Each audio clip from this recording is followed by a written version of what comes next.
बिस्मिल्लाहिर्रहमानिर्रहीम। अस्सलाम वालेकुम। मैं हूं मोहम्मद फ़हीम।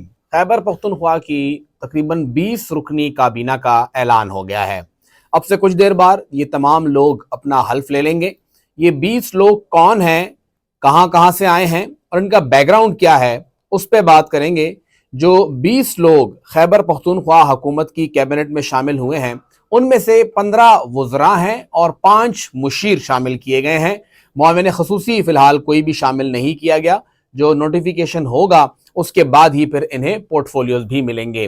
जो नाम सामने आए हैं मिनिस्टर्स के, और उसके बाद फिर अगर बात करते हैं मुशीरों के, तो जो 15 नाम हैं उनमें जाहिर बात है कि 5 ऐसे लोग हैं जो पहले से इन 20 लोगों में कैबिनेट में रह चुके हैं और उन्हें वजारत या महकमा चलाने का एक्सपीरियंस है। थोड़ा बहुत बात की बात है, लेकिन इनके पास एक्सपीरियंस है। 15 लोग ऐसे हैं जिन्हें कोई भी एक्सपीरियंस नहीं है। कुछ पहले एमपीए रह चुके हैं, लेकिन कुछ तो बिल्कुल एमपीए भी नहीं थे, पहली मर्तबा एमपीए बने और मिनिस्टर्स भी बन गए हैं। जो 5 लोग इस कैबिनेट के अंदर हैं, उनमें एक मुशीर बैरिस्टर मोहम्मद अली सैफ साहब, वो पहले भी मुआविन खसूसी रह चुके हैं, सेनेटर रह चुके हैं, उन्हें पार्लियामान का भी और महकमा चलाने का भी एक्सपीरियंस हासिल है। उसके साथ साथ अरशद अयूब साहब हरीपुर से, वो पहले भी मिनिस्टर रह चुके हैं, एरीगेशन के मिनिस्टर थे, एमपीए रह चुके हैं, उन्हें भी महकमा चलाने का एक्सपीरियंस है। फजल शकूर खान चारसद्दा से, वो भी पहले मिनिस्टर रह चुके हैं और एक बार फिर उन्हें यहाँ पे वजीर बनाया गया है। चौथी मरतबा वो एमपीए बने हैं। खलीकुर रहमान साहब 10 साल से मिनिस्टर हैं, पीएनडी का महकमा चलाया उन्होंने।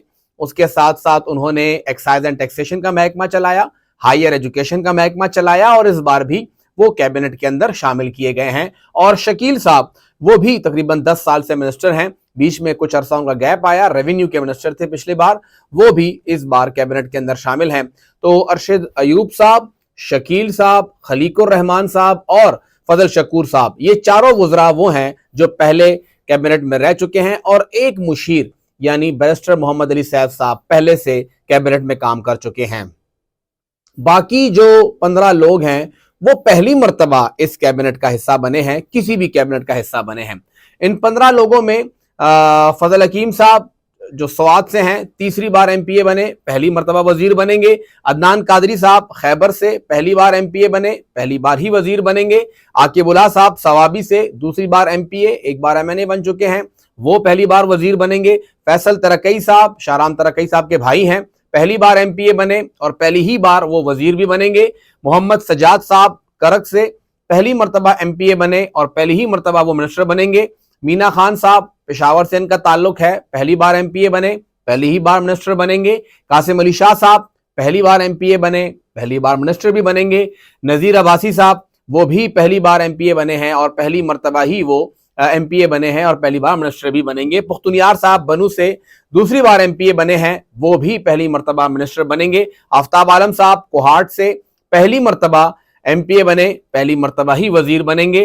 जाहिर शाह तोरू साहब पहले एमपीए बन चुके हैं, लेकिन पहली मर्तबा वो मिनिस्टर बनेंगे। सैयद फखर जहां साहब ये मुशीर हैं, दूसरी मर्तबा एमपीए बने हैं, वो भी पहली मर्तबा वजीर बनेंगे या मुशीर बनेंगे।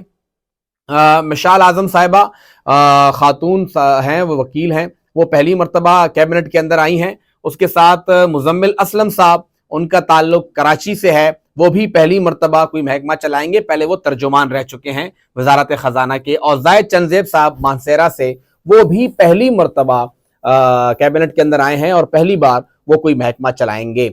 अगर देखा जाए तो ओवरऑल ऐसा लग रहा है कि एक अनएक्सपीरियंस होगी, इनएक्सपीरियंस है, बिल्कुल पहली मर्तबा होगी इनकी कि कोई महकमा चलाए और एक चैलेंज होगा।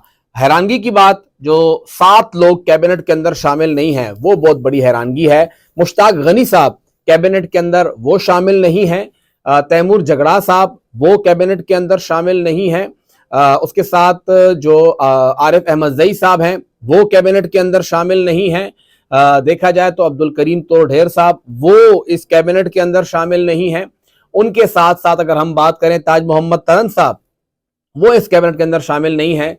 सवाद से डॉक्टर अमजद साहब वो इस कैबिनेट के अंदर शामिल नहीं है और अनवर ज़ैद साहब बाजौड़ से वो इस कैबिनेट के अंदर शामिल नहीं है। जो ये नई कैबिनेट बनी है, इसमें 4 वज़रा या मुशीर बैरिस्टर सैफ साहब, आकिबुल्ला साहब, مشال یوسف زئی اور فیصل ترکی، یہ چاروں جو ہیں وہ سوابی سے ہیں. مینا خان اور قاسم علی شاہ 2 لوگ پشاور سے ہیں. 14 میں جو باقی بچتے ہیں، ایک کراچی سے ہیں مزمل صاحب، اور باقی 13 لوگ ہر ضلع سے ایک ایک ہی بندہ آیا ہے.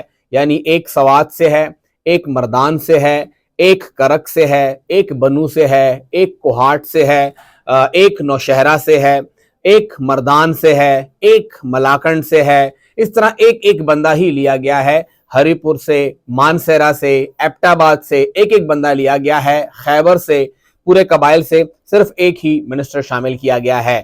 تو خیبر پختونخوا کی یہ کابینہ ابتدائی کابینہ ہے، لیکن یہ جو سلاٹس ہیں وہ فل ہو گئی ہیں. اس جو قانون کے تحت صوبے کے اندر 15 سے اوپر وزیر شامل نہیں ہو سکتے. 15 کے 15 وزیر مکمل ہو گئے ہیں. 5 سے اوپر مشیر شامل نہیں ہو سکتے. 5 کے 5 مشیر شامل ہو گئے ہیں. صرف جو اب بچا ہے وہ معاون خصوصی ہی بچا ہے. معاون خصوصی ہی ایڈ ہوں گے اور کوئی ایڈ نہیں ہوگا.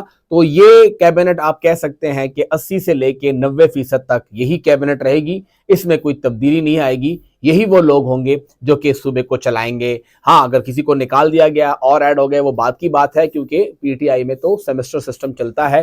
زیادہ لمبے عرصے تک بہت کم لوگ ہی کام کرتے رہتے ہیں. پورٹ فولیوز ری شفلنگ کرنا یہ پی ٹی آئی کا ایک خاصہ رہا ہے ان پچھلے 10 سالوں کے اندر. اگر دیکھا جائے تو اس کے اندر بہت سے لوگ جو ہیں وہ پہلے ایم پی اے رہ چکے ہیں، ان کو بس پھر بھی تھوڑا بہت ایکسپیرینس ہے، لیکن جو فریش لوگ ہیں ان کے لیے چیلنج ہوگا کہ وہ کیسے خیبر پختونخوا کو چلاتے ہیں. مزمل صاحب کو لایا گیا ہے، ان کے لیے بھی ایک ایکسپیرینس ہوگا کہ وہ کس طرح اس صوبے کو چلاتے ہیں، کیونکہ حالات بڑے خراب ہیں، مشکل بھی ہیں، اور جو لوگ باہر رہ گئے ہیں وہ بھی بڑا سوال ہے کہ وہ لوگ کیوں باہر رہ گئے ہیں. بہرحال صوبہ چلانا انہوں نے ہے، اب دیکھتے ہیں کہ آگے کیسے چلتا ہے.